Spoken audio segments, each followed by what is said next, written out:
नमस्ते सर। तो सर जैसे काम वासना एकदम से आती है तो लगता है कि इससे चैन मिल जाएगा। गिल्ट होता है, उसके बाद लगता है कि समय ख़राब किया, व्यर्थ की ऊर्जा ख़राब की। समय वासना में थोड़ी ही खराब होता है, समय रोमांस में खराब होता है। वासना में समय खराब करने का तुम्हारा स्टेमिना ही नहीं है। सबसे सस्ता मनोरंजन है, इसमें कुछ खरीदना नहीं पड़ता। फिर 5 साल रो कहीं पर। हुआ है सर, ऐसा होगा पहले। हाँ, तो अब ये समय की बर्बादी है ना। बिल्कुल।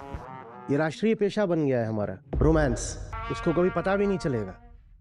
ये चुप चुप के चोरी से नाथ को हृदय ही हृदय में पति स्वीकार कर चुकी हैं। नाथ तुम्हारा खैनी खाता है। तुम्हें पता है ये? नमस्ते सर। तो सर जैसे काम वासना एकदम से आती है तो लगता है कि इससे चैन मिल जाएगा। तो उस समय तो हमें कुछ दिखाई नहीं देता, उस समय हम बिल्कुल डूबे रहना चाहते हैं, यानी मतलब या फिर मतलब आपकी बात भी ध्यान नहीं रहती या कुछ भी ध्यान नहीं रहता उस समय। तो हम बिल्कुल उसमें डूब जाते हैं। तो उसके थोड़ी देर बाद जब वो मतलब चली जाती काम वासना, उसके बाद पता चलता है कि गलत किया, मतलब ये जिससे मतलब गिल्ट होता है, उसके बाद लगता है कि समय ख़राब किया, व्यर्थ की ऊर्जा ख़राब की। तो ये चीज़ एकदम से एक बार समझ में आ गई, दो बार आ गई, तीन बार आ गई, हज़ारों बार हो जाती है ये चीज़, मतलब तब भी वो चीज़ समझ में नहीं आती सर। तो इससे इसको रोका कैसे जाए, मतलब ये चक्र चलता ही रहता है। जिस समय ऊर्जा खराब होते हैं, इसलिए थोड़ी खराब होते हैं कि तुम उसमें डूब जाते हो। ये खराब इसलिए होते हैं क्योंकि तुम उसमें तैरते हो, मजे ले लेके तैरते हो। जो डूब जाए तो उसका तो समय बच जाएगा। एक झटके में डूबेगा, नीचे दलदल पाएगा। बिल्कुल पलट के वापस आ जाएगा, भग लेगा, समय बच जाएगा। तुम डूबते भी कहाँ हो? तुम तो वैसे हो जैसे कई लोग घाट पे बैठ जाते हैं और एड़ियां पानी में डाल के छपक छपक करते हैं। हौले हौले झीने झीने मजा लेना। समय वासना में थोड़ी ही खराब होता है, समय रोमांस में खराब होता है। वासना में समय खराब करने का तुम्हारा स्टेमिना ही नहीं है। तुम्हारा समय तो घंटों घंटों, महीने महीने तो तुम खराब करते हो रोमांस में। 12 बजे रात में फोन लगाया है, सुबह 5 बजे तक बाबू।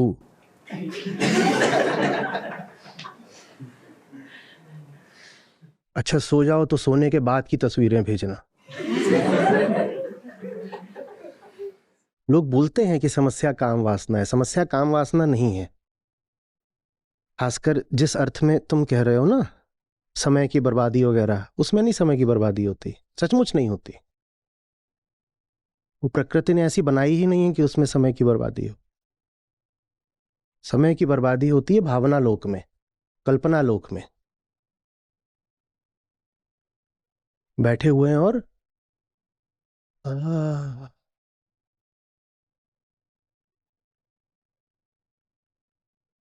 उसका तो एक ही तरीका है। कोई सार्थक काम दो अपने आप को, कोई सार्थक काम दो। तो इतना गुंजाइश ही नहीं बचेगी कि बैठ के गुब्बारे फुला रहे हो, उड़ा रहे हो, नीचे से ताक रहे हो, गुलाबी गुब्बारा, वो पीला गुब्बारा।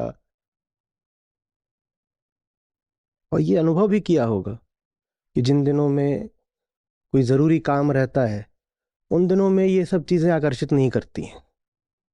और कुछ करने को नहीं है, फिजूल बैठे हुए हो, तो और क्या करोगे? मनोरंजन सबसे सस्ता मनोरंजन है, इसमें कुछ खरीदना नहीं पड़ता।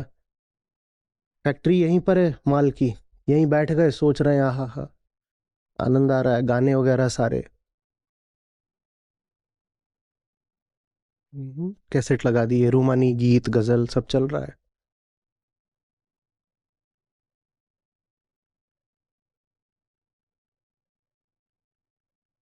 भारत में रोमांस ज्यादा है पश्चिम के मुकाबले।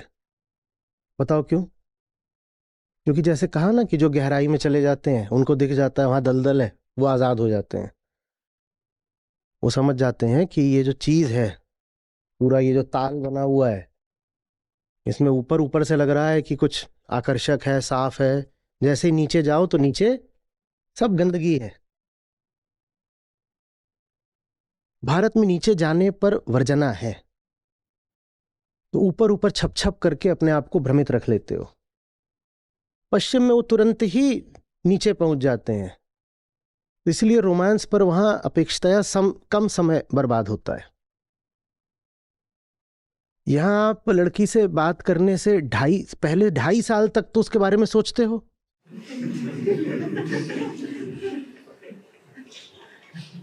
ढाई साल देखेंगे, उसके बाद बात करेंगे, और बात भी क्या होगी? अ उसके आगे की बात तो गले में अटक जाएगी। ऐसे ऐसे करके पंचवर्षीय योजनाएं चलती हैं।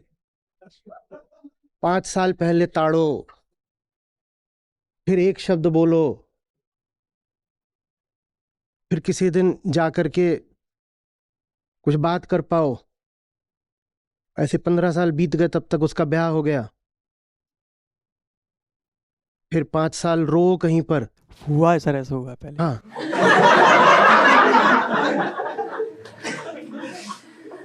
तो अब ये समय की बर्बादी है ना। बिल्कुल। ये राष्ट्रीय पेशा बन गया है हमारा, रोमांस, काल्पनिक, गुब्बारे। इससे अच्छा जाकर सीधे बात कर लो।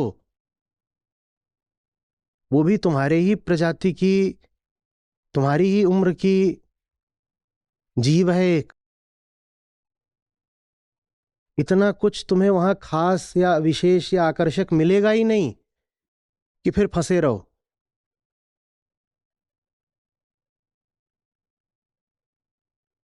तुम्हारा कोई दोस्त यार होगा, उस पे कोई लड़की मरती होगी, तुम्हारा नहीं होगा, मान लो किसी और का होगा।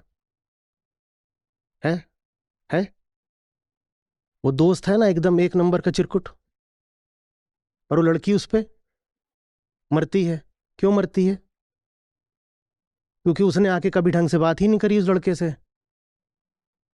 बात करना तो छोड़ दो, अगर वो उसके 6 फीट के दायरे में भी आ जाए तो बदबू से ही भाग जाए। और वो 6 फीट के दायरे में भी नहीं आएगी, वो दूर बैठ करके सपन सनोले बिल्कुल सजा रही है। और सपन सलोने का तो कोई इलाज नहीं होता ना। दूर बैठ के किसी के बारे में गुलाबी सपने तुम पकाते रहो, कौन रोकता है? इसलिए भारत में रोमांस ज्यादा है, क्योंकि वर्जनाएं ज्यादा है।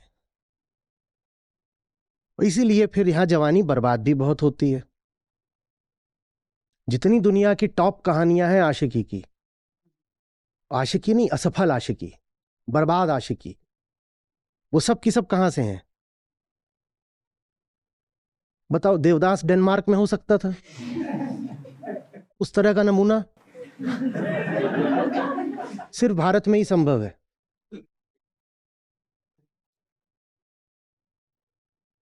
अब सोच, कितना अजीब लगा, हम देवदास फ्रॉम डेनमार्क, हो ही नहीं सकता। I am Paro from Prussia, not possible.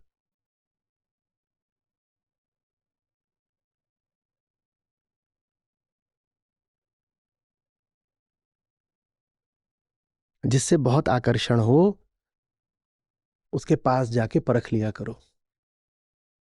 परखने का कोई बहुत गड़बड़ मतलब मत निकाल लेना। 2 बातें कर लो, इतने में ही नशा उतर जाएगा। 2 बातें कर लो, थोड़ी देर के लिए भूल जाओ कि सामने वाले का लिंग क्या है। उससे इंसान की तरह 2 बातें कर लो, नशा उतर जाएगा। हमारे यहाँ बात करने का तो चलन ही नहीं है, क्योंकि बात में तथ्य उभर के आता है। हमारी संस्कृति है कल्पना की, तथ्य जानो ही नहीं। आज भी 2/3 लोग तो शादी तक भी अपने भावी साथी का तथ्य नहीं जानते, बात ही नहीं करी होती। और जब बात ना करी हो तो हम काहे को बुरा माने किसी के बारे में? अच्छा ही अच्छा सोचो ना। बढ़िया अपना वही सपन सलोने। किसी लड़की में ऐसा कुछ नहीं होता कि तुम फिदा हो जाओ उस पर। पूर्ण विराम। पूर्ण विराम। दुनिया में कोई लड़की आज तक ऐसी बनी ही नहीं है कि वो तुमको बड़ी शांति या तृप्ति दे देगी। कोई नहीं है। और न किसी लड़की के लिए कोई ऐसा लड़का बना है जो उसकी जिंदगी के केंद्र पर बैठ जाए और उसके हृदय को बिल्कुल भर दे। ना ऐसी कोई लड़की है, ना ऐसा कोई लड़का है। हाँ, ऐसी लड़कियां हैं, लड़के भी हैं, कल्पनाओं में हैं। उन्हीं कल्पनाओं में जीने की हमारी आदत बन गई है। भारत में आज भी रोमांस जिंदा है तो कहाँ जिंदा है? मेट्रोज में थोड़ी जिंदा है, छोटे शहरों और गांवों में जिंदा है। वहां 20 वर्षीय साधनाएं होती हैं।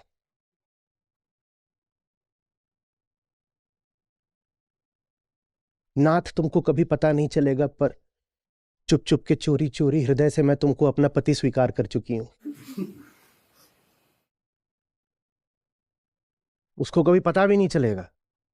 ये चुप चुप के चोरी से नाथ को हृदय ही हृदय में पति स्वीकार कर चुकी हैं। नाथ तुम्हारा खैनी खाता है। तुम्हें पता है ये?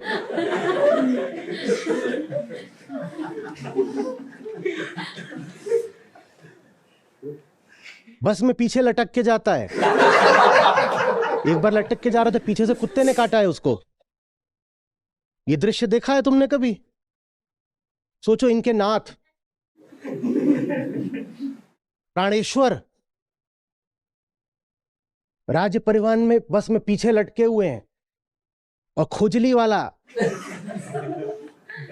अधमरा कुत्ता उनके पिछवाड़े से लटका हुआ है। अब बताओ रोमांस कहां गया? भाई ये सब तुम्हें पता ही नहीं, क्योंकि तुम्हारे पास बस क्या है? तुम्हारी कल्पनाएं।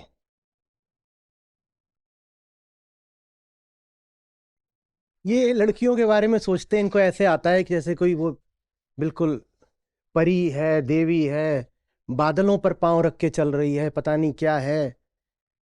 कभी गर्ल्स हॉस्टल के आसपास भटकना, या तुम्हारी कोई बहन वगैरह हो जो हॉस्टल में रहती है, उससे पूछना, जब एक दूसरे से लड़ती हैं लड़कियां और कैट फाइट होती है, एक दूसरे का मुंह नोच लेती हैं, बाल नोच लेती हैं और गाली गलौज करती हैं, सारा नशा उतर जाएगा। तो कहना ऐसा कोई वीडियो बना दो बस एक बार, ये दो लड़कियां एक दूसरे की माँ बहन कर रही हैं, जिंदगी भर के लिए रोमांस तो उतरे। और वो तुम्हारी प्राणों की रानी है, और दूसरे को कह रही है छिनाल अभी तेरी।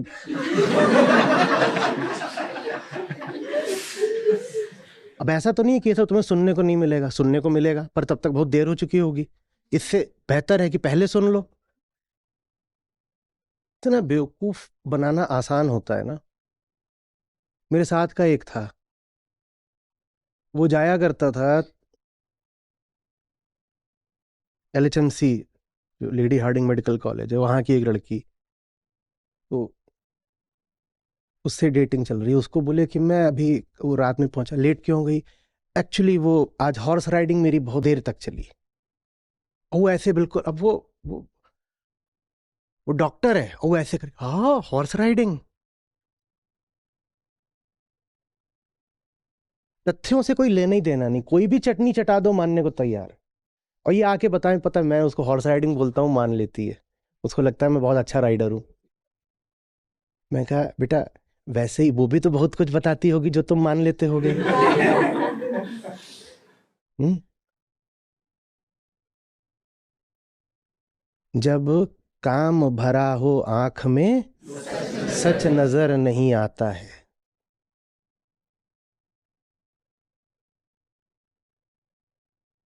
और जब नजर आता है, तब तक बहुत देर हो चुकी होती है। एक मुन्नू इधर, एक नुन्नू इधर, सर पे एलिमनी की तलवार, 498A। फिर काहे को रोओगे?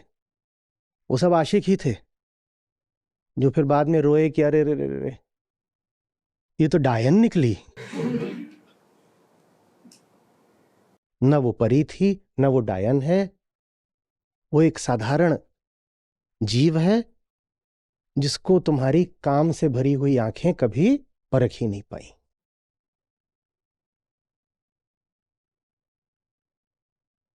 ये बहुत साधारण प्रयोग है, खुद ही सोच लेना। अपने बारे में तो सबको पता है ना, अपने बारे में तो गलतफहमी में बहुत नहीं हुए। सोचो तुम्हारे जैसा आदमी भी किसी के सपनों का राजा हो सकता है। सोचो, जब तुम्हारे जैसा आदमी किसी के सपनों का राजा हो सकता है, तो फिर तुम्हारे सपनों की रानी भी कैसी हो सकती है? हो सकता है तुमसे भी गई गुजरी हो।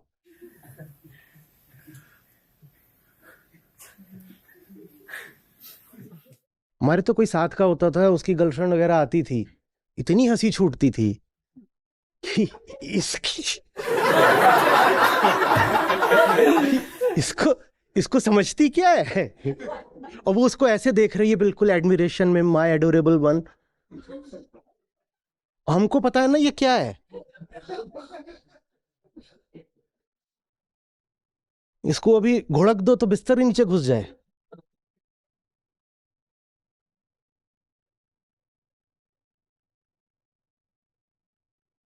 नमस्ते आचार्य जी। मैं बिहार से हूँ। मेरा सवाल भोजपुरी फ़िल्म इंडस्ट्री से संबंधित है। बीते कई सालों से मैंने यह देखा है कि कोई भी कंटेंट ड्रिवन सिनेमा ये इंडस्ट्री ने नहीं दिया है। ज़्यादातर सिनेमा और संगीत में फुहरता होती है।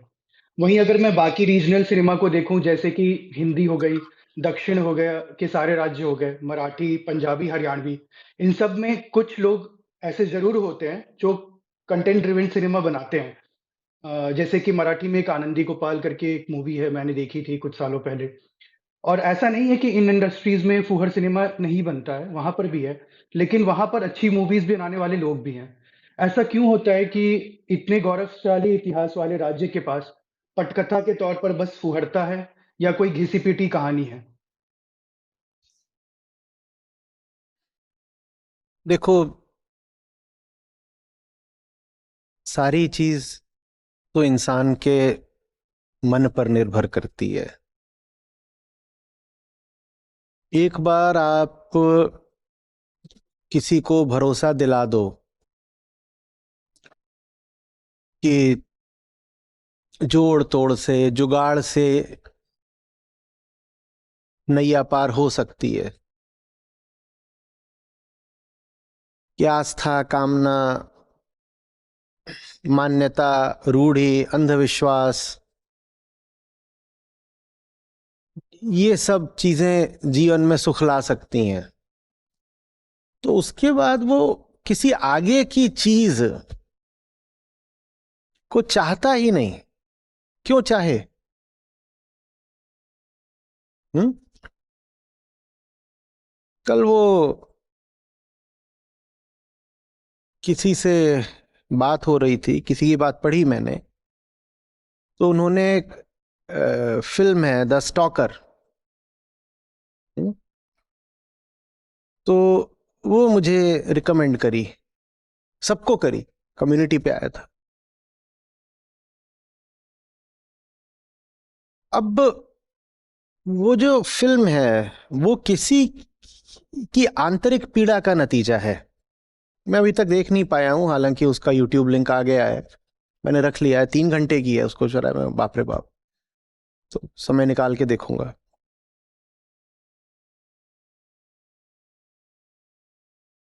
वो कोई ऐसा है जिसको दिख रहा है कि मैं एक विकसित मुल्क से आ रहा हूं।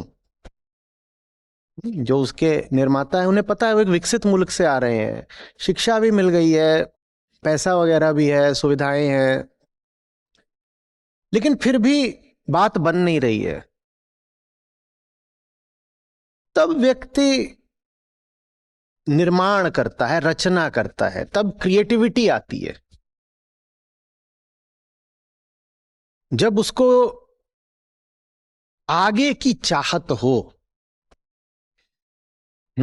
और जब उसके पास ऐसे तरीके भी हों जो प्रदर्शित कर सकें कि जो उसके वर्तमान उपाय हैं वो निष्फल जाने वाले हैं।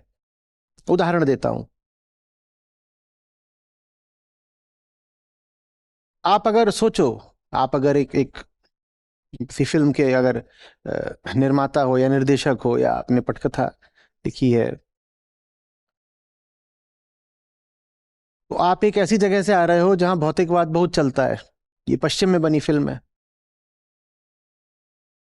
और भौतिक चीजें जो होती हैं वो सब मेजरेबल होती हैं, नापी जा सकती हैं ना। तो वहां आपको दिख जाता है कि मैंने ये चीज है, ये चीज आजमाई तो इससे मुझे इतना मिला। आपको ये भी दिख जाता है दूसरी चीज से कितना मिला, तीसरी से कितना मिला, क्योंकि वहां मामला फैक्चुअल है। वहां मामला खाने जैसा है। आपको दिख जाता है आपने खाना खाया तो पेट फूल रहा है,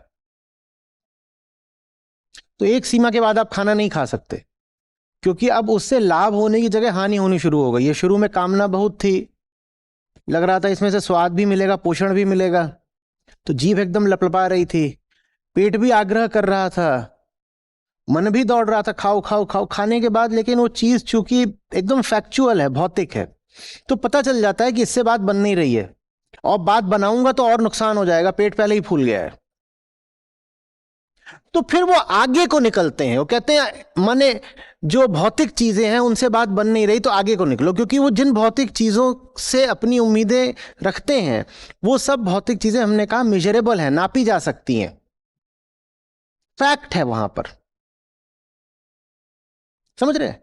जो व्यक्ति, मैं कहूं उदाहरण के लिए कि ये है, इसको पी के मेरा काम बन जाएगा, मैं कहूं कि ऐसे 10 चीजें मेरी जिंदगी में ला दो तो मेरा काम हो जाएगा, तो मेरा किसी तरह से डिसइल्यूजनमेंट हो पाएगा। ये संभव होगा कि मैं डिसअपॉइंट हो जाऊं, डिसइल्यूजनड हो जाऊं, वो घटना मेरी जिंदगी में घट सकती है।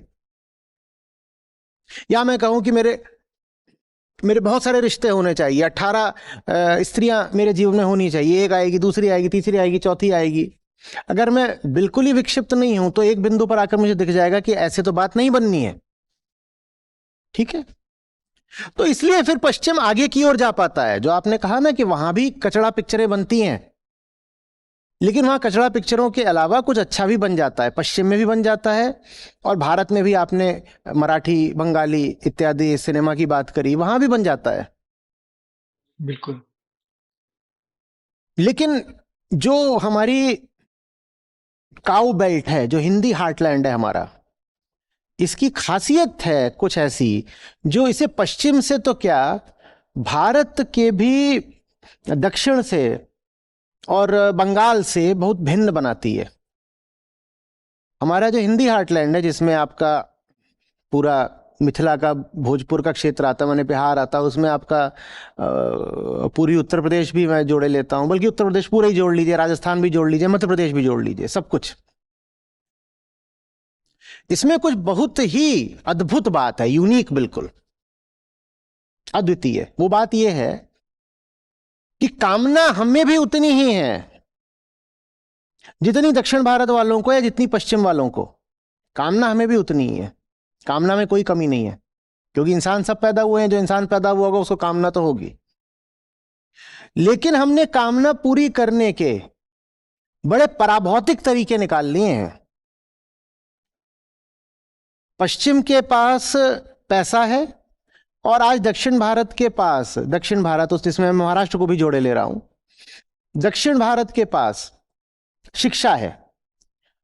उत्तर भारत, विशेषकर बिहार, वो जगह है जहां न पैसा है न शिक्षा है। हमारी कामनाएं इस पर नहीं आश्रित होती, क्योंकि इससे भी कामना रखने के लिए पहले खरीदना पड़ेगा। तो हमारी कामनाएं उन चीजों पर फिर आश्रित हो जाती हैं जिनको खरीदने की कोई जरूरत ही नहीं है। ऐसी 2 चीजों का मैं आपको उदाहरण दिए देता हूं जो आपको खरीदनी नहीं पड़ेंगी, वो आपको मिली हुई हैं। बताऊं? तन और मन।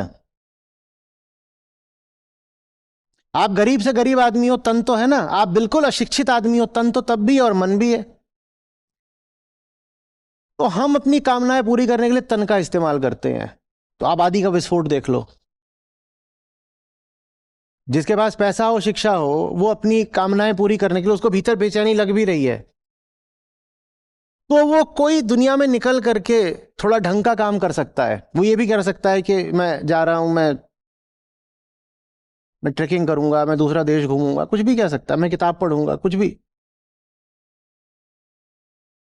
पर जो एकदम गरीब है वो अपने तन का इस्तेमाल करता है अपनी कामना को पूरी करने के लिए। तो तन का इस्तेमाल करने में तो होता है खूब खाएगा, गजब का वो जायकेदार भोजन बनाएगा, भोजन ही भोजन की बात दिन भर करेगा। और अगर वो वयस्क है तो सहवास, संभोग, सेक्स के द्वारा अपने आप को किसी तरीके से शांति देना चाहेगा। अब जब ये आपकी जिंदगी बन जाएगी तो आपकी फिल्मों में भी तो यही दिखाई देगा ना, हवस और हिंसा।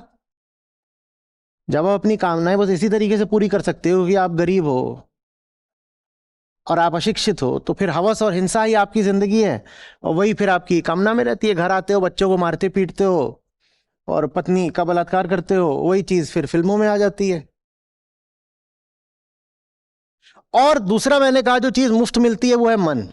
आप कितने भी गरीब हो, शिक्षित हो, मन तो है ना। वो जो मन है वो हमारी कामनाएं पूरी करने के लिए कल्पनाएं देता है। मन को कल्पना करने का तो कोई पैसा नहीं लगता, कि लगता है? तो मन कल्पनाएं क्या करता है कि वो आकाश में वो फलाना बैठा हुआ है और मैं उससे ऐसी ऐसी इस तरीके से मन्नत मांगूंगा तो पूरी हो जाएगी। अभी नेपाल में ये गढ़ी माई वाला उत्सव जो है वो चल ही रहा है, इन्हीं दिनों होता है, 6, 7, 8, 9 इन्हीं दिनों में है, दिसंबर में है नेपाल में। और वहां लाखों पशुओं की, पक्षियों की बलि होती है। वो सब पशु पक्षी बिहार से जाते हैं क्योंकि मामला सस्ता है। कबूतर ही तो काटना है, मुर्गा ही तो काटना है, काट दो, कामना पूरी हो जाएगी। इतनी सस्ती बात है कि तुम भैंसा काट दोगे तो कामना पूरी हो जाएगी। लेकिन मन की कल्पना कि देवी बैठी हैं और देवी मेरी कामना पूरी कर देंगी, कोई उसमें शिक्षा नहीं चाहिए, कोई प्रयास नहीं चाहिए, जीतोड़ लगन की और साधना की कोई जरूरत नहीं है। बकरा काट दो, कामना पूरी हो जाएगी। तन ने क्या कहा, खाना खा लो, कामना पूरी हो जाएगी। तो लाओ, बिल्कुल एकदम जायकेदार खाना दो मुझे, जरा खाऊंगा। और आप देखोगे जितनी गरीब जगह होती है वहां खाना उतना ज्यादा मसालेदार होता है, नोट करना। और मिर्च भी उतनी ज्यादा डलती है गरीब जगहों पे। जैसे जैसे जगह शिक्षित और अमीर होती जाती है वैसे वैसे वहां का खाना सादा होता जाता है। और आदमी जितना गरीब होता है, शिक्षित होता है, उसके खाने में मसाले और मिर्च उतने ज्यादा होते हैं। उसकी बहुत वजह है, खाने में और तो कुछ है ही नहीं। तो कैसे अपने आप को सांत्वना दे कि मैंने कुछ खाया, तो फिर बहुत सारी मिर्च खाता है, तो उसको फिर उत्तेजना होती है मिर्च खाने से, तो उसको लगता है चलो कुछ खा लिया। रोटी के साथ प्याज ऐसे ही थोड़ी खाई जाती है, तो रोटी प्याज खा लेंगे, प्याज फोड़ी, प्याज रोटी के साथ, उसकी वजह है, रोटी प्याज नमक वजह है उसकी। प्याज से लगता है कि कुछ गया भीतर, प्याज थोड़ा जलाती है तो लगता है कुछ गया, और गंध मारती है तो इंद्रियों को लगता है कुछ हुआ, स्वाद में भी कुछ हुआ और गंध में भी कुछ हुआ। आ रही बात? तो हमने ये धारणा बना ली है कि जो कुछ भी पाना है वो या तो शरीर से मिल जाएगा। शरीर माने अपना शरीर, माने दूसरे का शरीर। तो जिस हद की अश्लीलता हम पाते हैं भोजपुरी फिल्मों वगैरह में, उसका ये कारण है कि शरीर से मिल जाएगा। गाने के बिल्कुल अश्लील बोल लिख दो, पैसे लग रहे हैं क्या इस बात के? कुछ नहीं लग रहे, बल्कि जितने अश्लील बोल लिखने हो उतने सस्ते में हो जाता है, उसके पैसे नहीं लग रहे। और बाकी कामनाएं पूरी करने के लिए क्या है? अंधविश्वास है, रूढ़ियां हैं, कल्पनाएं हैं। वो फलाना पेड़ है, उस फलाने पेड़ से जाके मन्नत मांगेंगे तो पुत्र रत्न मिल जाएगा, लो कामना पूरी हो गई। अब जब आप इससे कामना करते हो ना, तो इसका फॉल्सिफिकेशन हो सकता है, क्योंकि वो बिल्कुल मटेरियल एक साधन था, वो फॉल्सिफाई हो जाएगा। लेकिन जब आप मानसिक कल्पना से एक छवि बनाते हो और अपनी कामना वहां टिकाते हो, तो कभी उसका फॉल्सिफिकेशन नहीं हो सकता। फॉल्सिफिकेशन माने वो चीज कभी भी असत सिद्ध नहीं हो सकती। हां, उसको झूठ नहीं साबित किया जा सकता। आप जाकर के बकरा काट आए और आपने चाहा था बकरा काटने से फलाने की बीमारी दूर हो जाए। घर में कोई था, आपका इलाज कराने का तो पैसा है नहीं, तो उसने, आपने कहा मैं मंदिर में जाके बकरा काट देता हूं, उससे उसकी बीमारी दूर हो जाएगी। गढ़ी माई दुनिया का सबसे बड़ा पशु हत्या का आयोजन होता है। वहां कहा जाता है कि देवी हैं गढ़ी माई देवी, वो सपने में आई थी, उन्होंने कहा था कि अगर मुझे पशुओं का खून चढ़ाओगे तुम्हारी कामनाएं पूरी करूंगी। ये दुनिया का, ये वर्ल्ड रिकॉर्ड है, सबसे बड़ा आयोजन होता है, 5 साल में एक बार होता है। और वहां सब पशु जो हैं वो ज्यादातर बिहार से जाते हैं, कुछ थोड़े बहुत पूर्वी उत्तर प्रदेश से आते हैं, और कुछ नेपाल के जो सीमांत इलाके हैं वहां से आते हैं।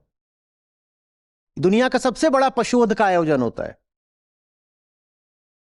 लेके गए, एक जन बकरा काट दिया कि घर में जो बीमार है वो इससे ठीक हो जाएगा, वो ठीक तो हुआ नहीं, मरी गया।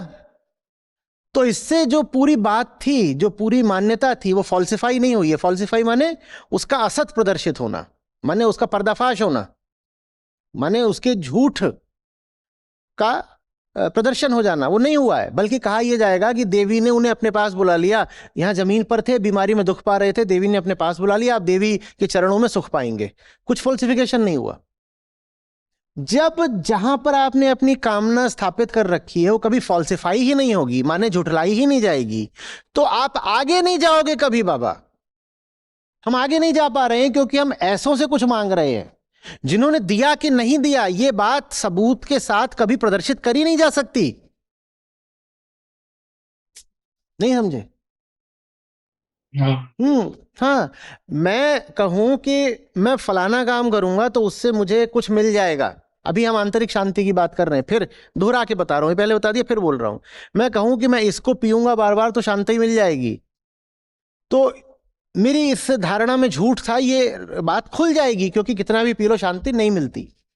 पर मैं ये कहूं कि वो ऐसा है वैसा है, वहां पे पितरों की आत्माएं घूम रही हैं और ऐसा कर दो तो उन आत्माओं को अच्छे से पता है कि हमारे लिए बेहतर क्या, वो आत्माएं वैसा कर देंगी।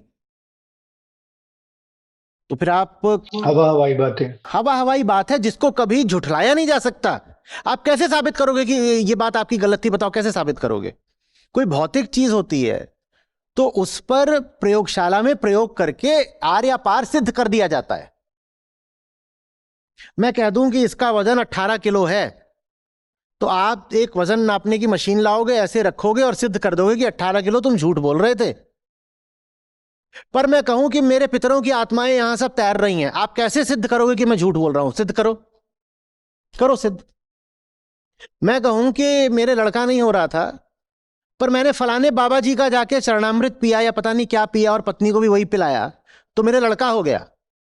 आप कैसे सिद्ध करोगे कि लड़का चरणामृत से नहीं हुआ है? जो कॉजल रिलेशनशिप है, जो कारणता है, उसको प्रमाणित नहीं करा जा सकता, ना अप्रमाणित करा जा सकता है। ठीक है, मैं अपनी पत्नी के ऊपर 10 साल से रोज लदता था, पर पुत्र रत्न पैदा ही नहीं हो रहे थे।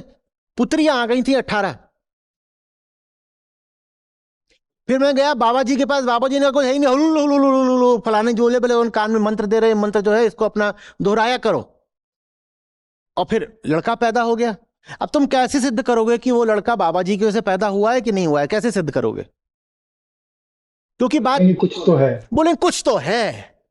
अब वो गिलास जैसी ईमानदार चीज नहीं है ना कि वजन था, नाप लिया, पक्का हो गया कि 18 किलो की नहीं है, बात खत्म हो गई। अब इससे कोई उम्मीद रखी नहीं जा सकती 18 किलो की। लेकिन बाबा जी से और धारणाओं से और अंधविश्वासों से उम्मीद टूट नहीं सकती, क्योंकि उनको फॉल्सिफाई करने का, उनको असत्य प्रमाणित करने का कोई तरीका होता नहीं है,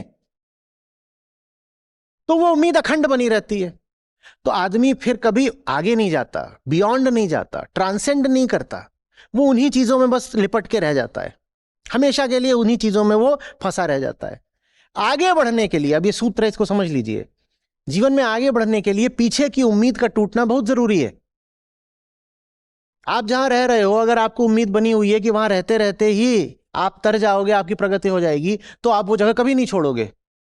आप आगे बढ़ पाओ, आप बेहतर जगह पहुंच पाओ, इसके लिए पहले ये उम्मीद टूटे कि आप जहां हो वहां कुछ नहीं हो सकता। लेकिन अगर वो उम्मीद आपने किसी इंटेंजिबल चीज पर डाल दी है, हवा में तैर रही है, मेरी ऐसी धारणा है, हमारे यहां ऐसा माना जाता है, ऐसी ये है वो, आपने इंटेंजिबल चीज पर डाल दी है, तो उम्मीद कभी टूटेगी नहीं। जब उम्मीद कभी टूटेगी नहीं पूरी तरह से, तो आप कभी आगे बढ़ोगे नहीं। ये सब शिक्षा के अभाव से हो रहा है, और कोई बात नहीं है। भारत में सबसे कम साक्षरता दर अगर कहीं पर है तो हमारे इन्हीं राज्यों में है, और जिनको हम वहां साक्षर बोलते भी हैं वो ज्यादातर नकली साक्षर हैं। जिस दिन सचमुच ही साक्षर होने लग गए हमारे यूपी बिहार, उस दिन भारत का और पूरी दुनिया का नक्शा बदल जाएगा। मानवता जैसी है ऐसी नहीं रह जाएगी।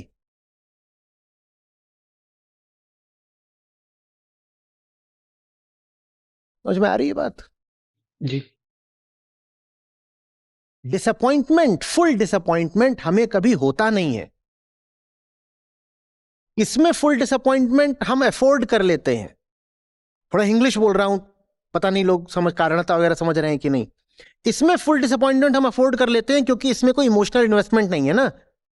लग रहा था, किसी ने कहा 18 किलो का, हमने नापा 18 किलो का, निकला नहीं, तो हम कहते हैं नहीं 18 किलो का, इससे उम्मीद छोड़ दो, क्योंकि इससे कोई नाता नहीं था, इससे हमारे कोई धार्मिक संस्कार नहीं जुड़े हुए थे, तो हम क्या देते हैं, इसको छोड़ दो। लेकिन जिन चीजों के साथ आपने भावना जोड़ दी और कह दिया कि संस्कृति है और गौरव है, वो सब जोड़ दिया, वहां पर पहली बात तो साबित हो नहीं सकता कि वो चीज नकली है, और दूसरी बात साबित हो भी जाए तो आपका जो झूठा भ्रम है, गौरव है, अहंकार है, वो आपको उन चीजों को छोड़ने नहीं देता। जब छोड़ने नहीं देता तो आप उन्हीं में फंसे रह जाते हो, जब फंसे रह जाते हो तो कभी आगे बढ़ नहीं पाते। तो फिर जो समाज में हो रहा है वही फिल्मों में दिखाई देता है, जो समाज में हो रहा है फिल्मों में दिखाई देता है। फिल्म कोई समाज से अलग थोड़ी हो सकती है। समाज ही बहुत टुच्ची चीजों में जब फंसा हुआ है तो फिल्मों में भी वही टुच्चाई दिखाई देती है।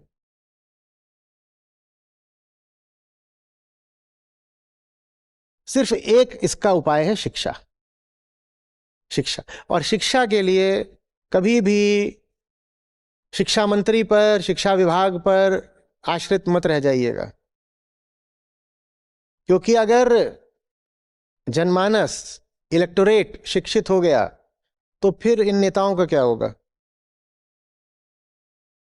बहुत सारी पार्टियां हैं, वो तो चल ही सिर्फ तब तक सकती हैं जब तक कि वोटर अशिक्षित है, तो वो तो और कोशिश करती हैं कि शिक्षा फैलने ना पाए, क्योंकि अगर थोड़ा सा भी शिक्षित और समझदार हो गया वोटर, तो उन पार्टियों ने जो झूठ और प्रोपेगेंडा और फालतू प्रचार कर रखा है और तमाम तरह की साजिशें, उनको उठा के लात मार के फेंक देगा बाहर। शिक्षा की जरूरत है।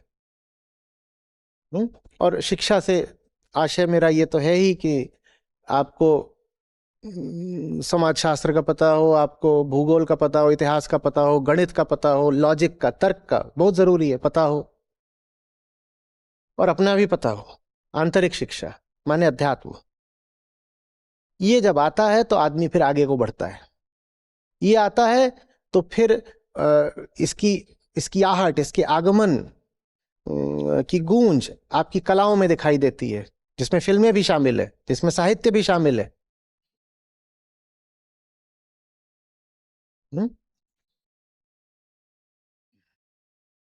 हम बहुत गलत तरह की धारणाओं के मकड़जाल में फंस गए हैं। हमें एक एक सांस्कृतिक पुनरुत्थान की जरूरत है, एक पुनर्जागरण की जरूरत है। संस्कृति के नाम पर हमने बहुत कचरा कूड़ा, बहुत सारी अपनी गंदी आदतों को पूजना शुरू कर दिया है। हम जानते भी नहीं संस्कृति होती क्या है, और जहां जो अंधविश्वास, जो रूढ़ी, जो पुरानी सड़ी गली प्रथा आदत चल रही है, हम उसी को पूज रहे हैं। और अगर हम यही पूछते रहेंगे तो वही होता रहेगा जिसको देख के आपको दुख है। वो जो सड़ांध है वो आपको गानों में भी दिखाई देगी, फिल्मों में दिखाई देगी, टूटी हुई सड़कों में दिखाई देगी, गंदे मकानों में दिखाई देगी, सरकारी दफ्तरों के भ्रष्टाचार में दिखाई देगी। हर जगह आपको जो भीतरी हमारी संस्कृति है उसकी दुर्गंध बाहर दिखाई देगी। भारत को इस वक्त वास्तविक धर्म की जरूरत है। हमें शिव चाहिए, हमें तांडव चाहिए। भारत के पास बहुत सारा सड़ा पुराना कचड़ा कूड़ा इकट्ठा हो गया है, हमें सफाई की जरूरत है। आज भारत में धर्म का मतलब ही होना चाहिए शिवत्व। हमें एक प्रकार की आंतरिक प्रलय चाहिए कि भीतर हमारे जो कुछ भी बहुत पुराना जमा हो गया है वो सब बिल्कुल राख हो जाए। तांडव चाहिए भीतर।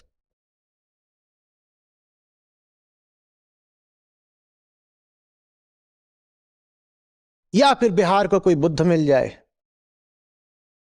जो कह दे कि जिसको तुम आज तक आत्मा बोलते आए वो अनात्मा है, जो कह दे कि जिसको तुम आज तक अर्थपूर्ण मानते आए हो वो शून्य है। इस अर्थ में बुद्ध बिल्कुल शिव है। प्रलय ही करी थी बुद्ध ने, सब तोड़ दिया था। बिहार को बहुत जरूरत है। आमूलचूल विध्वंस चाहिए। ये पुरानी सड़ी कांपती बुनियाद पर कोई नया भवन खड़ा नहीं हो पाएगा।